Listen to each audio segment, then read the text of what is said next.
Bienvenue sur Tempête de cerveau, le podcast qui offre la parole à des personnes qui, de par leur spécificité, ne sont pas assez écoutées. Laissez-les s'exprimer et vous faire voyager à travers des tumultes d'idées au sein d'une tempête de cerveau. Voyage, voyage. Bonjour, bonsoir et bienvenue dans ce nouvel épisode de Tempête de cerveau. Aujourd'hui, je suis avec Isabelle, Bonjour. Thibaut. Hello, this is Thibaut Lombard. À chaque fois, il va faire une intro spéciale, j'adore. Et Kadou. Salut! Et voici Jean-Loup. Enchanté. Aujourd'hui, on va parler de voyage. On va parler de notre rapport au voyage, de ce que ça représente pour nous, des voyages qu'on a pu faire. Isa, est-ce que tu as un petit truc à nous dire avant? Un petit fun fact. Oui, bien sûr. Saviez-vous que la première station balnéaire a été à Dieppe au 19e siècle?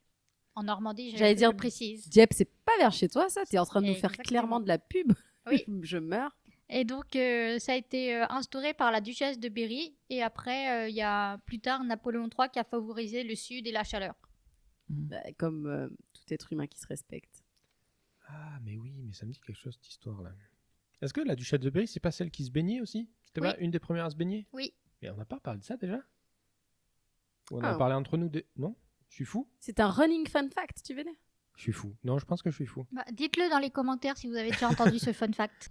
Du coup, quel rapport vous avez avec le voyage, vous? Quel rapport? Mais quel est le rap? Oui, qu'est-ce que ça représente pour toi le voyage, Thibaut? Qu'est-ce que ça représente pour vous le voyage? De voir des choses qu'on n'a pas vues et de voir de nouveaux horizons et de nouvelles rencontres ou quoi que ce soit. Juste du genre voir quelque chose de nouveau comparé à là où on vit. Oui, moi, le voyage, c'est surtout une manière de m'évader. Ça me fait un bien fou. Déjà, souvent, je les prends en période de vacances, donc c'est après le boulot. Donc, c'est un moyen de déconnecter, de juste, je sais pas, respirer, voir la nature, et ça me procure un bien-être. Autant que Noël, en fait, pour moi, le voyage, ça me procure du bonheur, plus que tout. Et où que j'aille, en fait, je découvre des choses. J'aime trop rencontrer des gens aussi. Quand je voyage, j'aime bien me dire, je vais rencontrer des locaux, des gens qui habitent là. Je fais l'effort d'aller vers les autres. Je suis quand même très sociale et ça me plaît de rencontrer les nouvelles cultures, les nouvelles, voilà, toutes ces choses-là. Même les gens désagréables, hein, parce que bon, certes, la culture des personnes de l'Est, c'est pas la même, par exemple. C'est pas désagréable, c'est juste différent. Oui, mais bon, nous, C'est voilà, on est très froid. dans le bonjour, on répond pas à ton bonjour, enfin des trucs très basiques chez nous, quoi. Et tu te dis, bon, Ouais. c'est culturel, c'est le jeu. Et toi, Isa? Oui, je pense que c'est aussi un bon moyen de déconnecter. Et je voulais vous poser la question plus tard, mais oui, être au milieu de la nature, pour moi, c'est vraiment plus ressourçant qu'être au milieu des villes, par exemple. Mais vraiment, ça permet une coupure, même quand ça va pas dans notre vie normale. Au moins, on respire ailleurs, on voit autre chose. Ça permet de relativiser, de vraiment, on prend un temps pour soi pour se ressaisir. Ouais. Des fois, j'aimerais bien me déconnecter un peu plus souvent en dehors de la ville ou quoi, mais bon. Moi, je suis d'accord, je trouve que dans la nature, on se déconnecte plus facilement, puis il y a aussi le côté où on capte moins, donc ça nous aide un peu à nous déconnecter, l'air de rien. Ouais. Et, mais c'est aussi ce qui m'a fait parfois prendre du recul sur mes voyages, c'est que je me dis, j'adore voyager, découvrir, aller ailleurs, dès que j'ai du temps libre, partir ailleurs. Et je me suis dit qu'en fait, à 1 heure de chez moi, j'ai des coins de nature magnifiques et merveilleux où je vais peut-être pas assez. Et donc, il y a ça aussi, il y a ce truc de est-ce que je suis vraiment toujours obligée de voyager loin pour me créer une expérience ou est-ce que je peux juste aller vraiment explorer autour de chez moi ou même dans la France, parce que je réalise qu'en France, je connais pas tant de choses que ça. Ouais, mais justement, est-ce que si partir à 1 heure de chez toi, est-ce que c'est un voyage?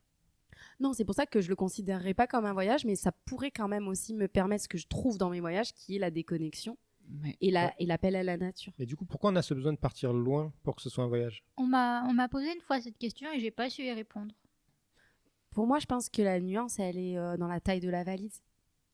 Je pense que si tu pars avec un sac à dos, peut-être pas un voyage.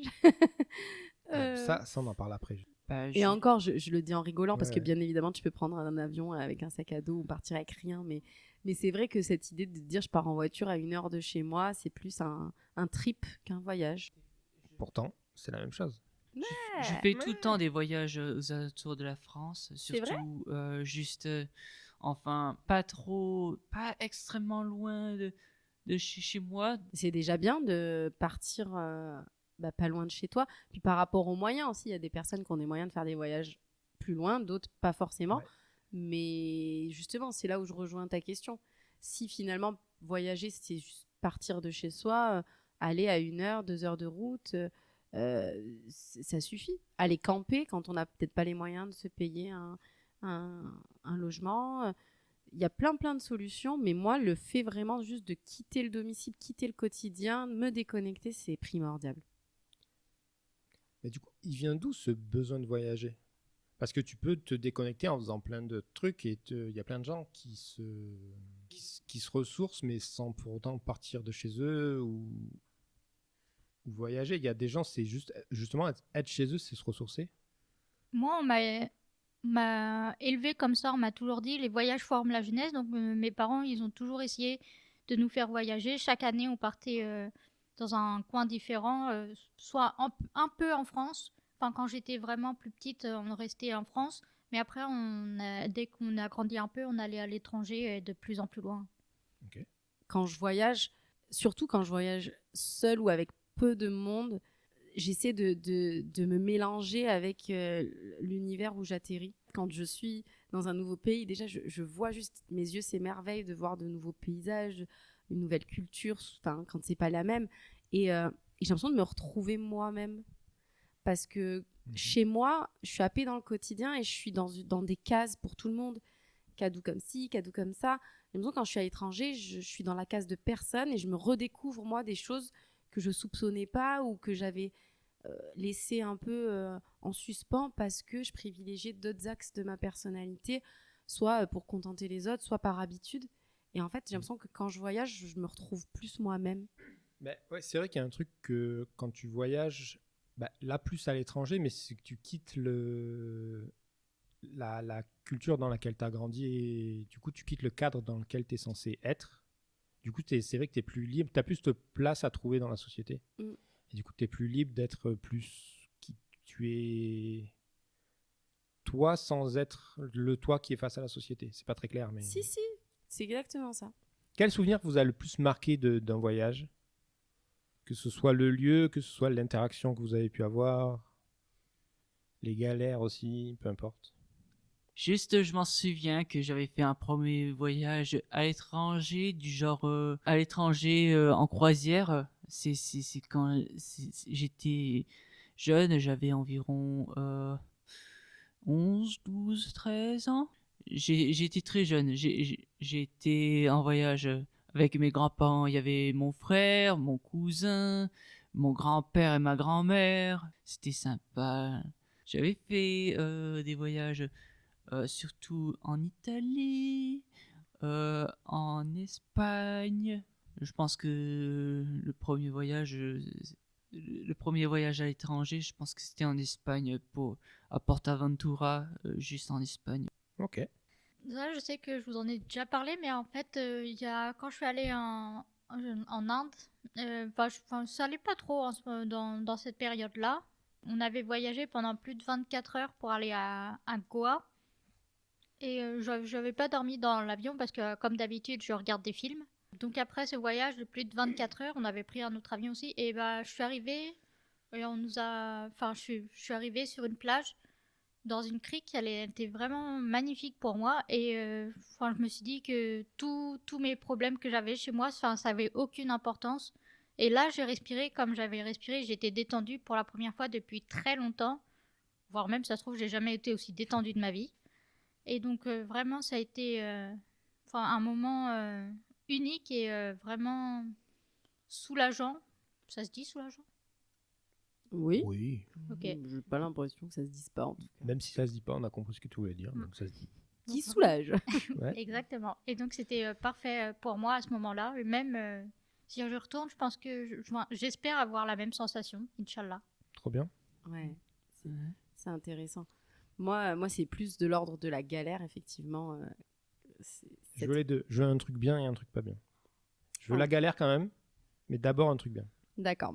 Mais en fait, le truc bien, il est associé à la galère, je peux le dire ou Ouais, pas? c'est encore mieux. C'est super. Donc, on va commencer par la galère pour expliquer à Ok. quel point le truc bien, il était bien.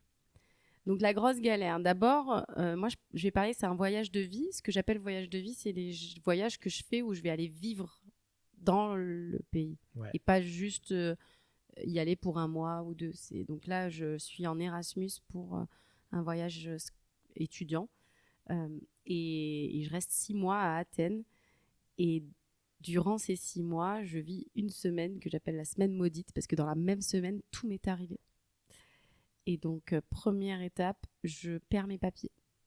Donc, oui.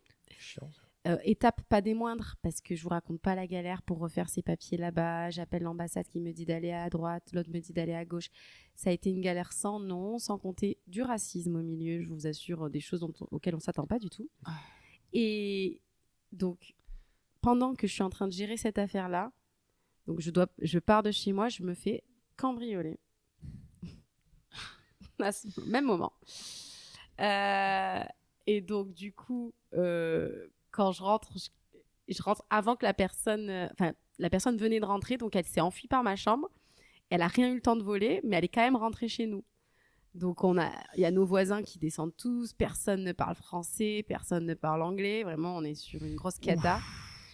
Et on est là, avec ma copine un peu en stress de est-ce qu'on rentre, on rentre pas, notre porte elle est cassée, enfin on savait pas quoi faire.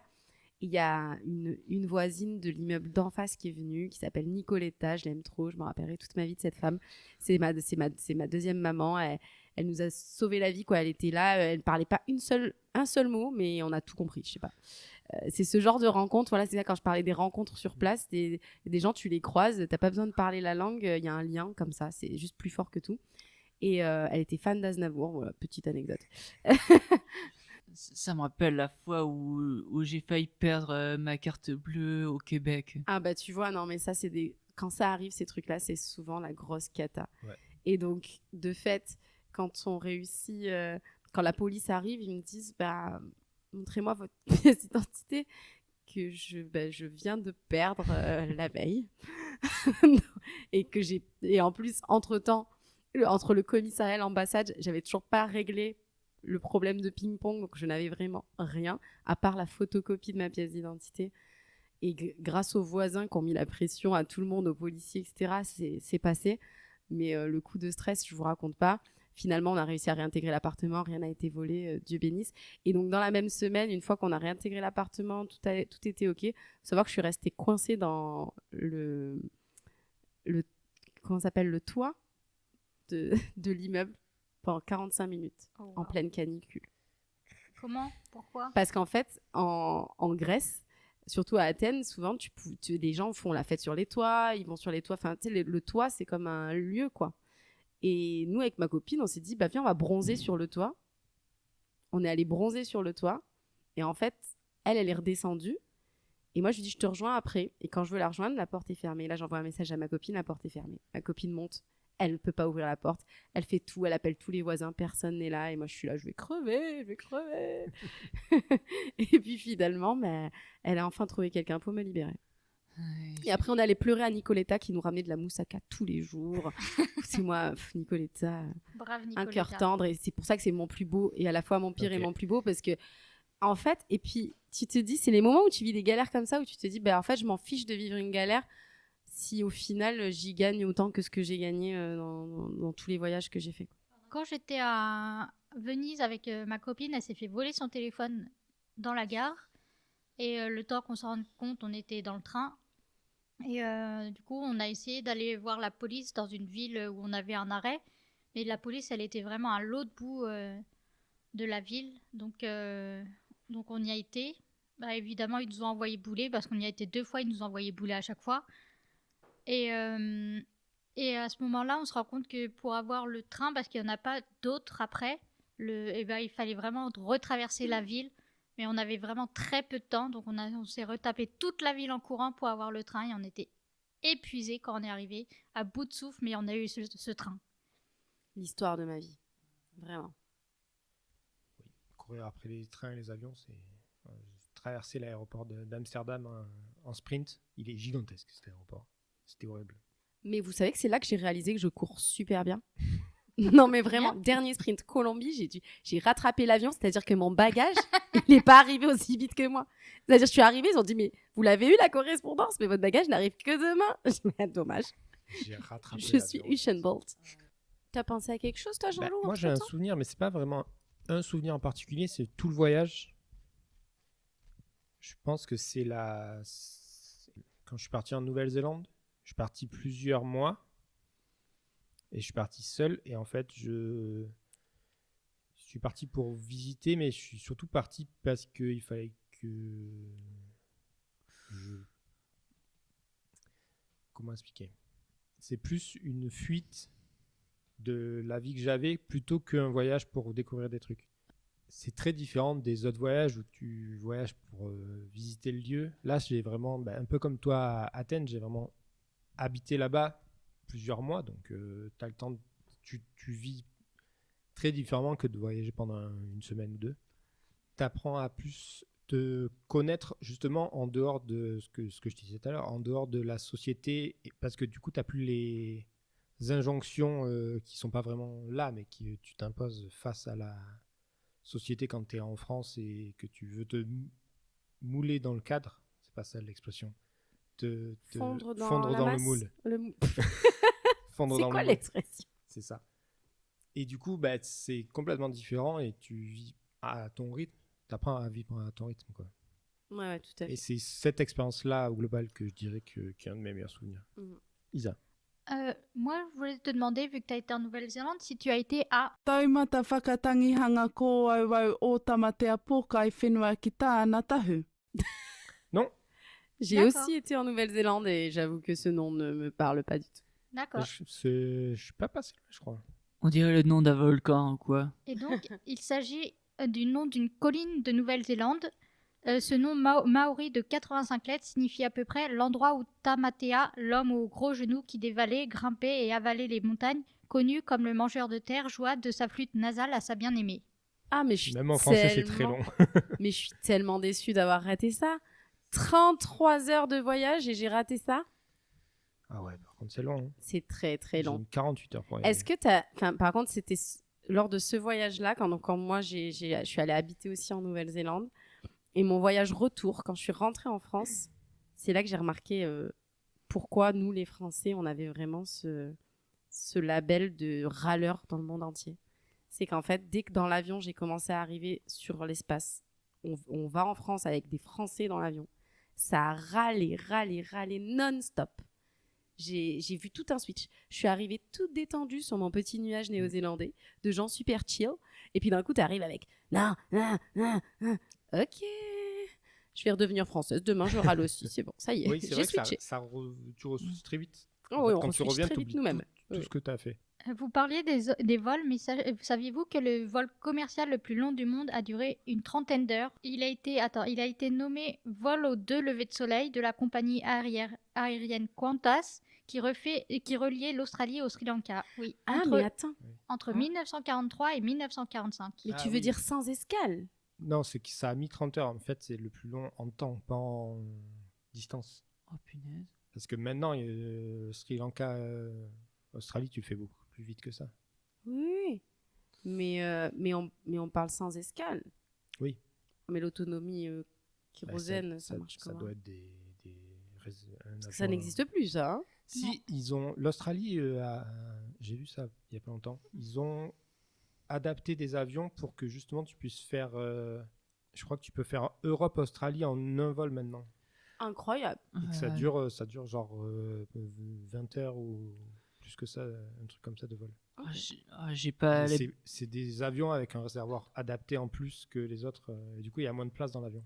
Juste, j'ai pas l'habitude de prendre les avions. Et juste, j'ai peur quand il y a les turbulences qui arrivent en avion. Juste, apparemment, certains disent que l'avion est le transport le plus sûr au monde.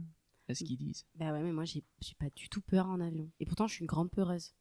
Et même quand ça bouge, je suis là, hi, c'est rigolo. Ah, moi aussi. mais ma mère, par exemple, juste, c'est pas possible. Juste les bruits au décollage et tout, ils se disent, mais c'est pas normal ce bruit. Il y a un problème. Ça va exploser. J'en ai fait pour l'Angleterre, le Japon et le Québec.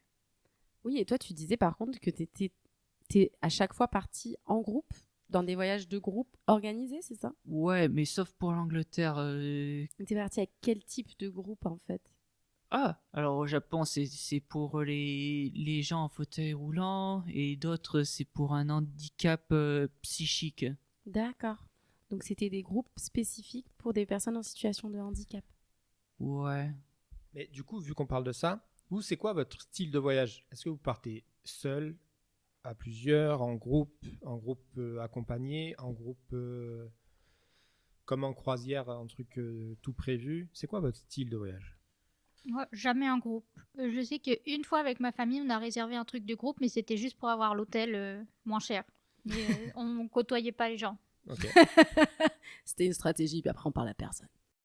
Bah, juste, j'ai fait environ 2 fois dans un groupe et celui au Québec, ça m'est pas trop plus. C'est pas que le pays qui est le problème, c'est l'organisation et l'improvisation du groupe que juste on restait beaucoup plus longtemps à l'hôtel à presque rien faire ou quoi que ce soit et juste je suis un peu du genre à voir des gens. Ils sont pas vraiment dynamiques ou quoi. Ok. Et je me suis dit que à partir de maintenant, je partirai plus dans un voyage avec un groupe. Oui. Mais c'est toujours délicat de voyager en groupe, parce que, mais même un petit groupe, hein, même en famille, etc. Parce que tout le monde voyage pas pareil. Tout le monde n'a pas les mêmes attentes. Moi, j'avoue que je voyage pas vraiment trop en groupe. J'ai déjà voyagé entre amis, en famille, seul, et aussi seul, mais en rencontrant des gens, donc plus très seul. Et j'aime tout, mais je trouve que voyager seul, c'est ce qui m'a le plus fait grandir, apporté le plus, qui j'ai appris le plus, parce que j'ai plus de liberté. Et en fait, quand je voyage en groupe, j'essaye de faire plaisir aussi aux autres. Mais moi, j'ai des amis, enfin j'ai des personnes qui veulent s'arrêter à tous les magasins, faire les boutiques. Moi, quand je voyage, je fais pas les boutiques. Je veux voir des paysages, etc. Et pareil, moi, j'aime bien vraiment être, comme disait Thibaut, pas forcément rester dans l'hôtel. Quand je suis dans un pays, je veux tellement optimiser mon temps là-bas que j'essaie vraiment de faire plein de choses. Et il y a d'autres gens qui sont crevés et qui sont plus du genre tranquille, on prend ça tranquille. Et je respecte toutes les formes de voyage, mais moi, je veux pas être bridée dans la mienne. Donc quand je voyage seule, déjà, je suis tranquille.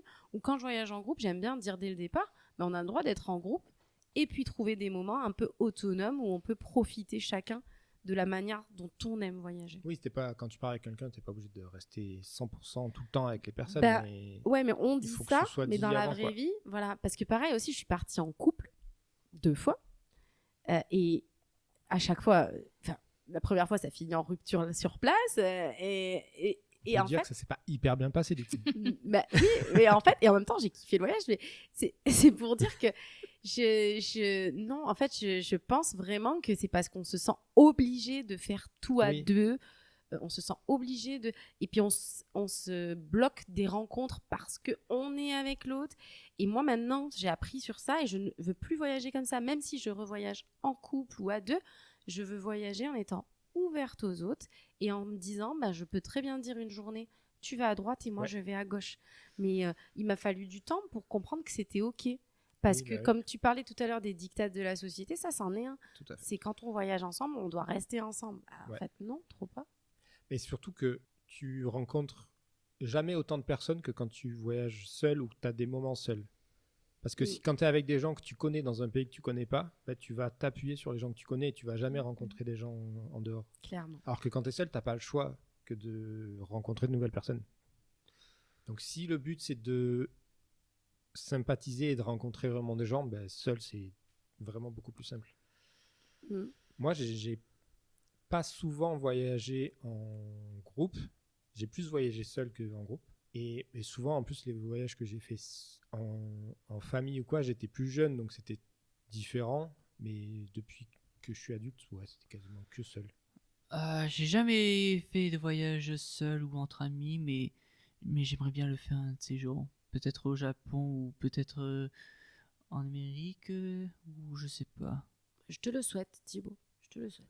Isa. Ouais. Moi, j'ai beaucoup voyagé en famille et un peu avec des amis, mais en fait, j'ai ma meilleure amie qui habite en Italie, donc je suis allée pas mal de fois.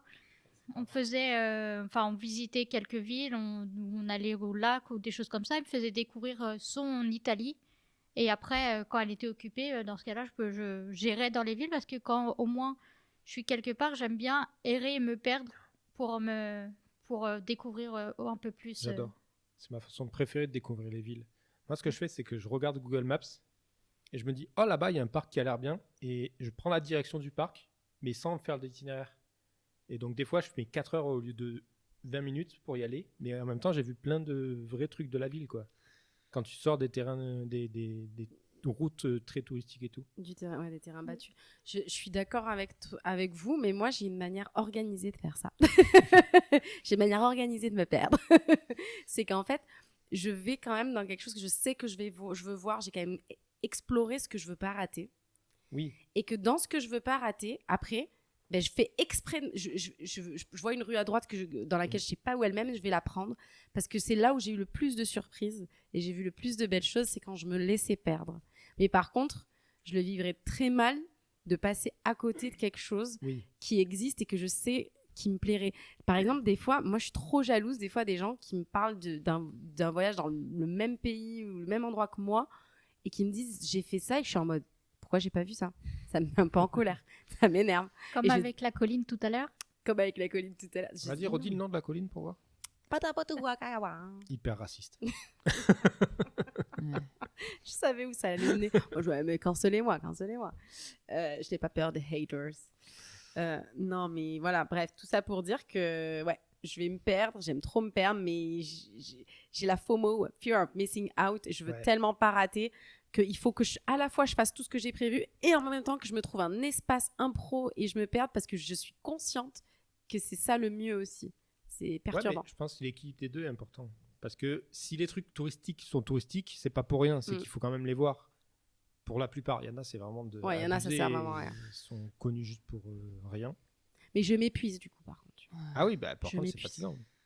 En Nouvelle-Zélande, je crois que je marchais 25 km par jour. Ouais. Ah non, moi je faisais du stop. C'était abusé. Oui, il y a ça aussi. Mais... Il y a ça aussi. Je faisais du stop. Non, mais enfin, moi, ma mère, quand je lui ai dit ça, mais tu es folle! Mais non, mais c'est ça, j'aime trop par contre, tu vois. Parce que ça nous faisait rencontrer des gens. Il y a un truc aussi dans le côté route, sac à dos. Ça, j'aime bien l'expérience. Moi, j'aime bien les voyages sac à dos.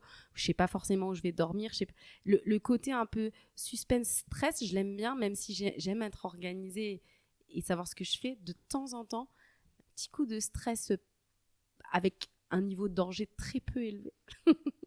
Ça met un peu de piment. Ce qui est pas mal arrivé aussi, c'est que c'est surtout mon père qui organise les voyages et au fur et à mesure, il organisait de moins en moins. Donc c'était de plus en plus à la wagon. Et donc on découvrait des fois un peu sur place ce qu'on allait faire, mais c'était très sympa. Et moi j'ai une habitude qui lui plaisait pas justement parce que je me laisse vraiment aller. Mais vraiment, je profite. Moi je vais qu'à mes occupations et je suis le groupe. Enfin le groupe, en gros, souvent ma famille. Et après, je sais qu'une fois, il était deg parce que justement, quand on était en Inde, il s'est rendu compte le dernier jour ou l'avant-dernier jour que je parlais bien anglais quand j'ai tchatché avec un gars que j'avais rencontré dans une navette. Et du coup, il était deg parce qu'il se disait depuis tout ce temps-là, t'aurais pu nous aider à parler avec les autres. Mais je ne parle pas naturellement. Tu les as laissés galérer pendant 2 semaines. Oui. C'est très drôle. Pas mal. C'est très, très drôle. Est-ce que vous êtes plus voyage en hôtel, voyage en tente, voyage en auberge de jeunesse? Qu'est-ce que vous préférez, vous? Moi, je peux plus les tentes. J'ai passé mon enfance à dormir sur les matelas de 3 mm dans des tentes. Là, je ne peux plus voir les tentes. C'est fini, les tentes, pour moi. Ouais, je comprends, mais en même temps, une petite tente, là, par-ci, par-là, Moi, j'aime bien le côté un peu roots de temps en temps. Moi, les plans galères, j'aime bien. Je sais pas, ça, tu parlais de forger la jeunesse, là. Mais forge-la bien, la jeunesse. Bah, je me suis forgée à ne plus aimer les matelas de 2-3 mm. T'as raison. Mais moi, le problème, c'est que... On a tous passé 30 ans, c'est pour ça, je pense. Ta question, elle est piège. Depuis combien de temps Ta question, elle est un peu piège parce que ça dépend le budget. Moi, si j'ai un budget illimité, l'endroit préféré où je vais dormir, c'est effectivement peut-être une trop belle, tu sais, genre les cabanes dans les bois avec Oui. jacuzzi et machin. En fait, moi, j'adore les lieux insolites et atypiques, mais par contre, Oui. qui coûtent super cher. C'est ni hôtel ni route, Ouais, ouais. c'est un peu entre les deux, mais ça coûte cher, tous ces trucs-là. C'est Donc, je me les fais pas et je prends ce que je trouve. Hein. Mais en soi, si je pouvais privilégier, ce serait des trucs comme ça. Cabane, Ok, ouais. cabane Stylé. dans les arbres, c'est voilà, mon summum. Stylé de fou. C'est quoi la meilleure destination que vous avez faite? L'une des meilleures, c'est celle qui vous vient en tête, hein, évidemment. C'est toujours compliqué de choisir ce genre de truc. Mais... Eh ben, je dirais le Japon parce que c'est un graal Tu m'étonnes. de la culture. Juste Akihabara, juste c'est le Alibaba de la culture otaku et geek ici. Juste, Ok. je vous conseillerais d'y aller à Tokyo, Kyoto et peut-être l'île de Yasajima, Hiroshima. Isa. Alors, je suis en galère. Merci. C'est très dur, je déteste mais- ce genre de questions. C'est pas grave si c'est pas la meilleure, c'est une de celles que vous avez préférées. Il n'y a pas de classement. Je sais pas. Moi, je pense que je peux me dire mon trio gagnant. Bien sûr. Ok, Avec alors plaisir. mon trio gagnant, ce serait. Mais à chaque fois, il y a d'autres pays qui me viennent en tête. C'est horrible. Donc, je vais dire l'Inde, peut-être Tahiti quand même. Stylé. Oui. Tu m'étonnes. Et j'hésite après entre le Canada et l'Égypte. Un des deux. Choisissez pour moi. Les deux, je prends les deux. Pourquoi pas les deux? Oh là là là là là là, quelle plaie. C'est horrible. J'en ai un qui arrive plus ou moins net devant parce que, je sais pas, c'est comme ça, c'est un coup de cœur. C'est l'Italie. En fait, l'Italie... Non, mais en plus, c'est marrant parce que c'est juste à côté de chez nous. J'en ai fait des destinations et lointaines, etc. L'Italie, juste à côté de chez nous, je trouve que en fait, le pays est magnifique. Il y a vraiment de tout. Montagne, mer, lac. Enfin, c'est superbe. Vraiment, c'est superbe. Et en même temps, la France aussi hein, est superbe sur le même principe. Mais j'avoue que ouais, l'Italie, il y a une côté chaleur, famille, très familiale. Et j'aime bien, moi, un peu le bordel comme ça. C'est un peu le bordel. Ça crie partout, c'est méditerranéen. Ouais, c'est très Ça me méditerranéen. rappelle ma famille. Je suis née en Algérie. Je suis très en mode « Ah, ça crie partout, je me sens chez moi, je suis bien. » Tu vois. Donc, il y a ce côté italien que j'adore. Et après, forcément, le Canada, j'ai un affect particulier pour le Canada parce que, en termes de nature, de repli, de déconnexion, enfin, c'est un des pays qui m'a fait le plus de bien moralement dans ma vie. Mhm. Donc, forcément, je suis obligée de le mettre là-haut. Et après, j'en ai plein plus ou moins à égalité sur la troisième position, donc ça va être compliqué de décider. Moi, je vais citer celui-là, mais juste pour casser un peu une idée reçue. Les Maldives. Parce qu'en fait, moi, je suis allée aux Maldives avec mes cousines et on n'y est pas allé dans ce qu'on appelle les resorts sur pilotis qu'on voit partout. Et qu'en fait, c'est vrai que ça fait très rêver tout le monde parce que c'est magnifique. Mais moi, je suis allée donc dans un petit hôtel, dans un village d'une île, des Maldives. Et en fait, je tombe sur des gens qui me racontent comment ils soignent comment ils préservent les coraux dans la mer aux Maldives et tout. On est allé faire avec eux des plongées, on a vu des tortues. En fait, j'ai vécu une expérience incroyable et je suis allée une journée en resort et j'ai vu du coup l'autre axe. Et en fait, oui, c'est beau, mais c'est pas comme ça que moi je visualise les Maldives. Et ça reste très accessible pour les gens s'ils y vont pas dans un esprit de touriste hyper cher à dépenser des milliers des cents. Voilà. Moi, si tu sors de la superficialité, ça existe et tu peux faire vivre un axe touristique des Maldives qu'on a aussi besoin. Ouais. Moi, je pense que en priorité, celle qui m'a le plus touché, c'est la Nouvelle-Zélande. Parce que c'est magnifique, parce que le voyage, il était incroyable et parce que je suis allé à mon rythme et que j'ai eu le temps de visiter le pays. Je ne suis pas resté une semaine. Après, je pense que la Mauritanie, c'est beau de fou aussi. Et les gens, ils étaient incroyables. Et en 3, je dirais l'Irlande.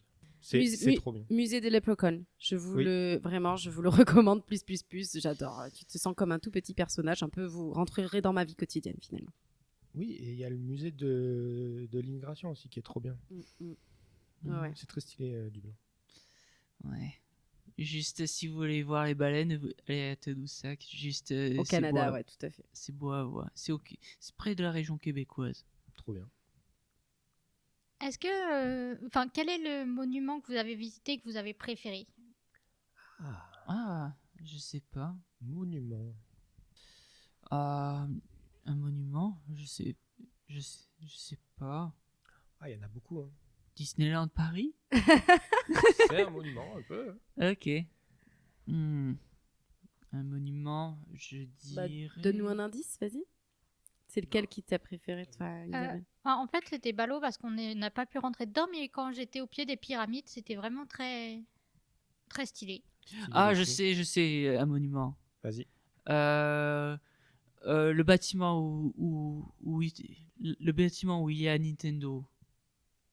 Ouais, à Ok. Kyoto. Pas mal. Ah, moi, je sais, mais c'est pas vraiment un monument. Enfin, c'est pas un monument, mais Vas-y, ça c'est un marche. lieu. Oui. C'est Auschwitz. Ah, C'est, ça marche. C'est même Birkenau, parce qu'en fait, bah, forcément, C'est pas tu au peux pas musée. tester l'histoire. Ouais, Juste, ouais. c'est pas un musée ou quoi? C'est devenu un musée, Bah, mais c'est un c'est quand même mémorial, c'est- c'est ouais. un musée mémorial, mais qui est sur vraiment sur les lieux d'où toute l'histoire s'est passée. Donc, ouais, c'est très fort. C'est fort Oui, en émotion. j'avoue, ça doit être très fort. Non, moi, je dirais le Parlement de Nouvelle-Zélande, c'est fou quand même de pouvoir visiter. C'est ouvert de fou. Tu passes devant les bureaux des ministres qui sont en train de travailler dans leur bureau. C'est très marrant. Et en vrai, la Tour Eiffel. Hein. J'ai failli le dire. La Ça Tour Eiffel, fait- c'est incroyable. J'y étais à Paris, mais je suis pas trop approché de la Tour Eiffel parce qu'il y avait trop de monde. Et je suis allé au musée du Louvre, mais j'ai pas pu m'approcher de la Joconde parce qu'il y avait aussi trop de monde. C'était avant qu'une nacelle fasse des siennes. Ouais. Saviez-vous que le musée du Louvre était le plus grand musée Oui, c'est du incroyable. monde? Le plus grand musée du monde? Je ne savais Ouais, pas, je mais crois. j'aurais sûrement dit ça d'instinct parce que je suis très chauvine de base. Et si vous avez l'occasion, visitez le Palais Garnier, c'est si beau. C'est trop bien. C'est incroyable. C'est magnifique. J'ai pas vu le lac et ça restera la grande déception de ma vie, Moi aussi, mais j'aimerais bien voir L'opéra aussi a l'air incroyable. Ouais, juste. l'Opéra Garnier. Oui. Ouais, c'est ça. C'est le même endroit? Oui. Et pourquoi vous n'avez pas dit opéra? Parce que c'est un palais aussi. Mmh. Et sous l'Opéra Garnier, il y a un lac. Un lac. Ça, je savais pas, par contre. Et c'est gigantesque, c'est magnifique. Pourquoi on apprend des choses comme ça sur la France à 72 ans? est-ce que vous saviez que les bagages à roulettes ont été inventés en 1970, soit un an après que l'homme ait été envoyé sur la Lune? Ah. Mmh. Je savais pas, mais celui qui a mis 4 roulettes à tout ça, Oui. vraiment, je le respecte. Ça, c'est des À génies. vie. Ça. Mais alors, très rapidement, sac à dos ou valise? Sac à dos. Les deux, je suppose. L'un ou l'autre, ça dépend où je vais. Bien vu. Eh oui. Non, moi, c'est toujours sac à dos. Je sais pas pourquoi j'aime pas les valises. Sac à dos, c'est très bien si je fais plusieurs stops. Par contre, quand je reste au même endroit pendant longtemps, ben moi, valise, quoi. Ok. Je la laisse et puis je Ça me va. trace. Ok, dernière question. Est-ce que vous avez une destination que vous n'avez pas encore faite et que vous aimeriez découvrir? Le Costa Rica. Oh, stylé. Peut-être New York, je sais pas. Ok. La grande pomme. Moi, je vais faire le tour du monde, donc il va m'en manquer plusieurs. Non, mais t'es obligé d'en dire un. Non, il m'en manque vraiment Un plusieurs. seul. Mais il manque Un seul. beaucoup. La prochaine Ouais. priorité. La Patagonie, peut-être. Ok. Prends plus loin aussi. Stylé, la Patagonie. Ouais. Et toi? En réalisable, je dirais l'Écosse. Ah ouais, c'est sympa l'Écosse. Ça a l'air beau de fou. Mais bon, J'irai l'an prochain, ça y est, j'ai décidé. On m'a dit que j'étais là quand j'avais 2 mois. J'ai C'était pas bien beaucoup de souvenirs. Ah bon?